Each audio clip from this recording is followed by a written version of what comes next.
International U17, U20 et aujourd'hui U23, Morlaye Sylla n'attend plus que sa convocation par l'équipe senior pour être international dans toutes les catégories guinéennes. À 20 ans, ils ne sont pas nombreux les joueurs guinéens qui réussissent un tel exploit.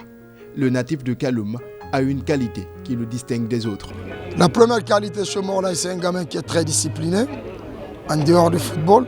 Et sur le plan jeu, Morlaye est très technique, il est très vif, il percute beaucoup, il aime toucher le ballon. Et moi je pense que c'est un meneur, un bon polyvalent.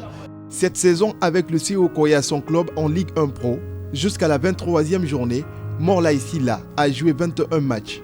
Moins décisif que Yacouba Nyanyabari du Santoba ou Demba Kera de la SAC de Séguéry, certes, mais pour le club de Koya, Morlaye, avec ses 7 buts, est un élément incontournable. Je pense que c'est l'un des piliers de l'équipe parce qu'il a l'expérience malgré ses jeunes. Par rapport à tout ce qu'il a fait en équipe nationale et au club, il a porté un de plus à chaque fois. Et c'était ça mon objectif, faire venir quelques expérimentés malgré ce n'est que des jeunes. Des rues de Kaloum aux pelouses des différents stades du pays et du monde, le jeune milieu de terrain guinéen gravit petit à petit tous les échelons et fait dédire son père à travers son talent.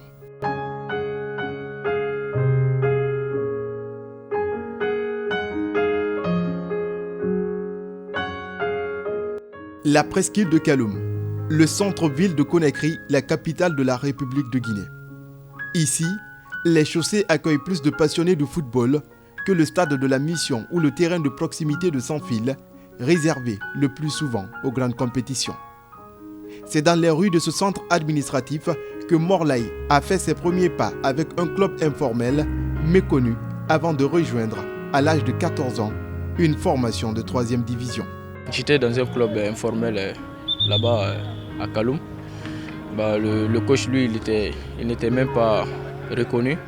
Voilà, je m'entraînais avec eux quand j'étais petit et je partais à l'école en même temps. Il y a un coach qui s'appelle Moukania. Lui, il est avec la Ligue 2 maintenant là. C'est lui qui m'a pris et puis il m'a fait jouer en Ligue 3. Maintenant, c'est là-bas tout a commencé en fait. Tout cela se passait contre le gré de son père qui voyait son garçon destiné aux études. Il était avec Sana, son coach à l'informel. En ce moment, ce dernier misait beaucoup sur lui. Et moi, je n'aimais pas qu'il joue. Mais ce dernier faisait même la lessive pour moi. Un jour, je l'ai menacé de l'enfermer si mon enfant abandonnait l'école. Mais Morlaye est plus que passionné. Il jouera juste une saison en Ligue 3 guinéenne et retourne dans son club informel jusqu'à ce qu'une détection arrive. Quand j'avais joué la Ligue 3, j'ai juste joué une saison là-bas et puis je suis quitté. Je me suis retourné avec mon club informel. J'ai joué là-bas, il y a une détection qui est venue, Aspire. J'étais dans les 50 meilleurs joueurs de la Guinée. Les coordinateurs de cette Aspire, ils ont pu dire qu'ils ne vont pas nous lâcher, de nous garder de jouer des matchs amicaux. On a joué des matchs amicaux, on a joué contre les U17 de coach Amidou. De là, le jeune Morlaye rejoint les cadets, alors sous la commande du coach Amidou Camara. C'est avec cette formation qu'il jouera pour la première fois la CAN de cette catégorie.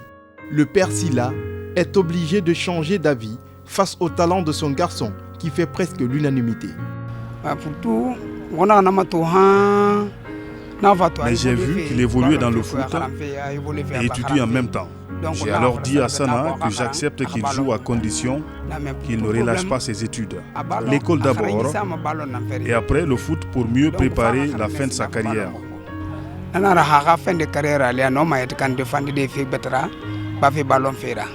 De retour de la CAN U17, les ambitions de Morlaye deviennent plus grandes. Quand j'ai joué la CAN, quand je me suis retourné, je me suis dit que la Ligue 3, ça ne serait pas bon pour moi. Là, quand j'avais commencé ma carrière, je me suis dit que je vais essayer de jouer la Ligue 1. Donc je suis parti vers les dirigeants du Fellow Stade de l'Abbé. Voilà, c'est eux qui m'ont pris et puis j'ai joué le championnat. Au fil du temps, il finit par se tailler une place de choix au sein de l'effectif du Fellow-Star de l'Abbé. Ses performances lors de la CAN n'ont pas tardé à porter fruit. Morlaï sera convoqué pour la Coupe du Monde de cette même catégorie avant d'être appelé 2 ans plus tard pour défendre les couleurs de la Guinée avec les moins de 20 ans, avec lesquels il dispute également la CAN et la Coupe du Monde sous la coupe de Mandjou Diallo. Le club Arouca le détecte, une aventure qui n'a pas duré longtemps, puisque Morlaï va décider de revenir au pays pour des raisons qu'il nous explique.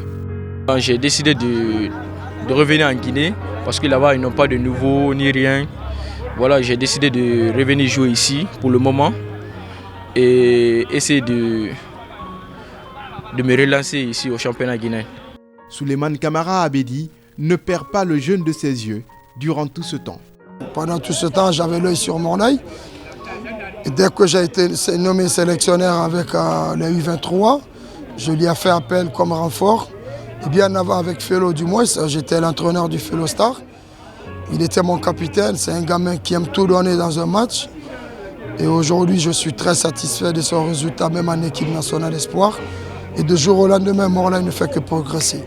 Aux yeux du sélectionneur des U23 guinéens, un avenir certain se dessine pour le jeune milieu du terrain du CO Okoya. Abedi le compare déjà à une des références du football guinéen. Aujourd'hui, moi, je le surnomme futur Fendino. Parce que, vu son talent, c'est un gamin qui est très doué, je ne le flatte pas. C'est un bon créateur au milieu. Alors, si aujourd'hui il a pas mal de contacts, c'est par rapport à sa performance. Le père Morlaï a aujourd'hui une seule prière sur les lèvres, la matérialisation du rêve de son enfant. Je prie Dieu qu'il brille en Guinée et en Europe. Pour y arriver, il faudra davantage travailler et continuer à mériter de la confiance de ses coachs.